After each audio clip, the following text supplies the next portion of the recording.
Hello friends मोर अन्य এটা ভিডিঅলৈ আপোনালোকক স্বাগতম জনাইছো। আজি মই এই ভিডিঅত আপোনালোকৰ লগত কথা পাতিম পিৰিয়ডছৰ সময়ত ছোৱালী বা মহিলাসকলৰ হোৱা পেটৰ বিষৰ বিষয়ে।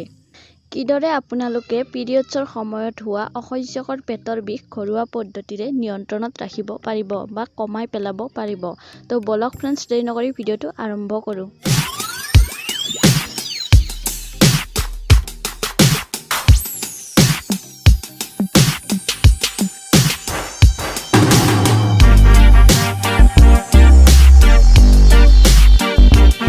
পিৰিয়ডছ বা ঋতুস্ৰাৱৰ প্ৰথম 2-3 দিন সময় প্ৰতিজন মহিলাৰ বাবে কষ্টকৰ হোৱা দেখা যায়, কাৰণ সেই সময়তে কিছুমান মহিলাৰ অসহনীয় বিষৰ অনুভৱ কৰে।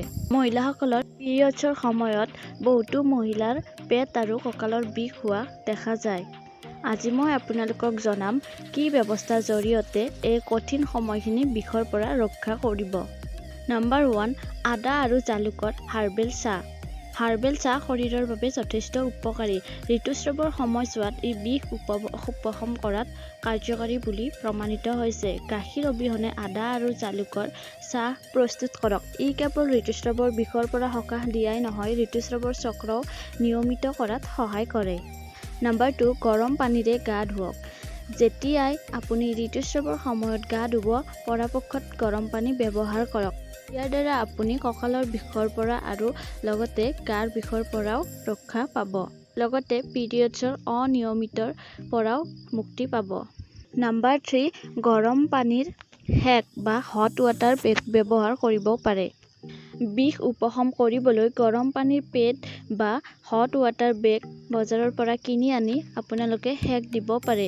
ই পেশীৰ স্পাম হ্ৰাস কৰে, যি বিষ উপশম কৰে। নাম্বাৰ 4, মেথি। মেথিয়ে মেদবহুলতা হ্ৰাস কৰাৰ লগতে বৃক্ক, যকৃত আদি স্বাস্থ্যকৰ কৰি ৰাখে। লগতে ই পিৰিয়ডছৰ সময়ৰ বিষ হ্ৰাস কৰাত সহায় কৰে। ইয়াৰ বাবে এচামুচ মেথি 1 গিলাচ পানীত ভিজাই দিয়ক আৰু পিছদিনা এই পানী সেৱন কৰক।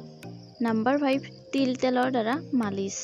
আয়ুৰ্বেদিক ঔষধত বহু শতিকা ধৰি তিল তেলৰ ব্যৱহাৰ কৰা হৈছে, কাৰণ ইয়াত বহু প্ৰকাৰৰ পুষ্টি থাকে।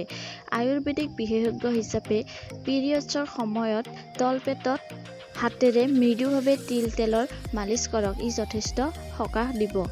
নাম্বাৰ 6, নেমু টেঙাৰ সেৱন। পিৰিয়ডছৰ সময়ত বিষ হ'লে এগিলাচ ঠাণ্ডা পানীত 2-3টা নেমু চেপি দৈনিক সেৱন কৰিলে বিষৰ পৰা সকাহ পোৱা যাব। তো ফ্ৰেণ্ডছ আজিৰ ভিডিঅ'টো এইখিনিয়ে। ভিডিঅ'টো কেনে পালে নিশ্চয় জনাব। ধন্যবাদ।